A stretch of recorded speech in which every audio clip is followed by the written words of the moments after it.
Good morning, class. I am Teacher Mary together with Teacher Laika, and today's lesson is on two-dimensional shapes for grade 4 math.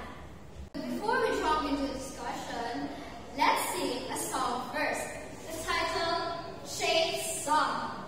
But first, what shape is this? Square. Very good. How about this one? Circle. And this one?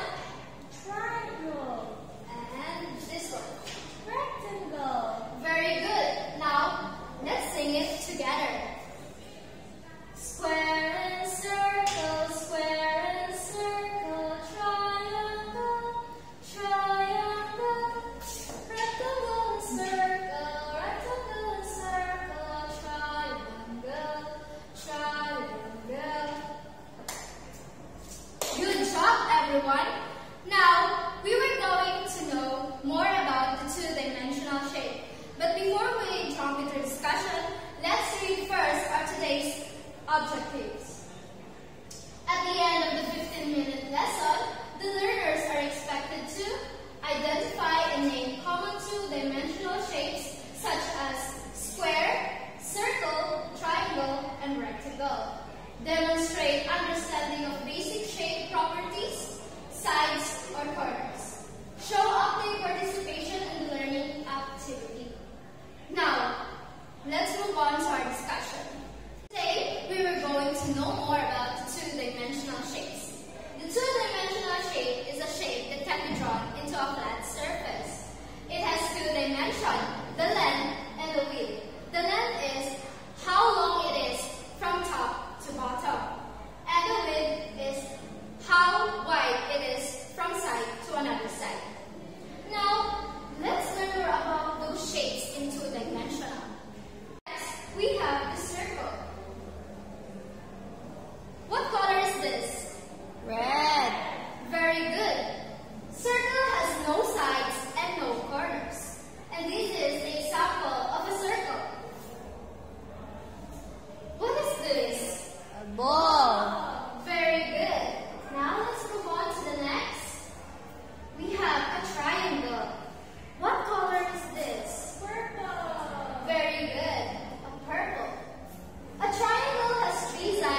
Very good.